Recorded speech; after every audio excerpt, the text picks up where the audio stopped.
পূর্ব বর্ধমানের মঙ্গলকোটে প্রশাসনের অপেক্ষায় না থেকে চাঁদা তুলে নিজেরাই রাস্তা মেরামতে নামলেন গ্রামবাসীরা। অভিযোগ, দীর্ঘ ১৫ বছর ধরে সংস্কার হয়নি গ্রামের প্রধান রাস্তা, ফলে বর্ষায় চরম ভোগান্তির শিকার হচ্ছেন সাধারণ মানুষ। পূর্ব বর্ধমানের মঙ্গলকোটের পূর্ব নপাড়া গ্রামের প্রধান রাস্তার বেহাল দশা নিয়ে ক্ষোভে ফুঁসছেন বাসিন্দারা। স্থানীয়দের দাবি, প্রায় ১৫ বছর ধরে এই গুরুত্বপূর্ণ রাস্তার কোনো সংস্কার হয়নি। চলা যাচ্ছে না, রাস্তাটা ওরা আগে সরকার ছিল, তারা কোনো কিছু করে নাই, না করার গতিতে রাস্তাতে লোক চলাচলি করতে পারছে না। তার জন্য কিছু চাঁদা কালেকশন করে আমরা ভাঙ্গা ইট বা মোড়াম ওই পাথরের ধাস দিয়ে আমরা চাঁদা তুলে বাগাইছি। বর্ষায় কাঁদায় ভরে গিয়ে কার্যত অচল হয়ে পড়েছে যাতায়াত।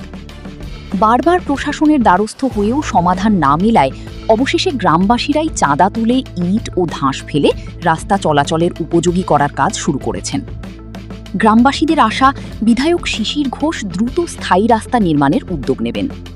তার জন্য গ্রামের আমাদের যুবক ছেলেরা নিয়ে কিছু চাঁদা ফান্দা করে আমরা ইট পাটকেল দিয়ে বাগাইছি। আর গ্রামের টোল ট্যাক্স ছিল, আমরা টোল ট্যাক্স দিয়ে রাস্তা মেরামত করেছি। খাটি কয়েক বছর ছিল না, তা এই টোল ট্যাক্সের টাকাটাও আগে শাসক দলে তারা। এখন কি চাইছেন? এখন আমরা চাইছি যে এখন বর্তমান যে বিধায়ক মঙ্গলকোটের, এই বিধায়ক এইটা দেখে যাতে আমাদের রাস্তাটা একটু ব্যবহার করার উপযোগ্য করে দেয়, সেই ব্যবস্থা যাতে করে, সেটা আমাদের আবেদন থাকবে এমএলএর কাছে। আর আমরা চাইবো যে এমএলএ সহযোগিতায় আমরা রাস্তাটা যদি হয় তাহলে আমরা খুব খুশি হব। কি নাম আপনার? আমার নাম শেখ শফিউদ্দিন, নপাড়া, পশ্চিমপাড়া। গ্রামবাসীদের আরও দাবি, খুব শীঘ্রই বিধায়কের কাছে লিখিত আবেদন জানিয়ে স্থায়ী রাস্তা সংস্কারের আবেদন করা হবে।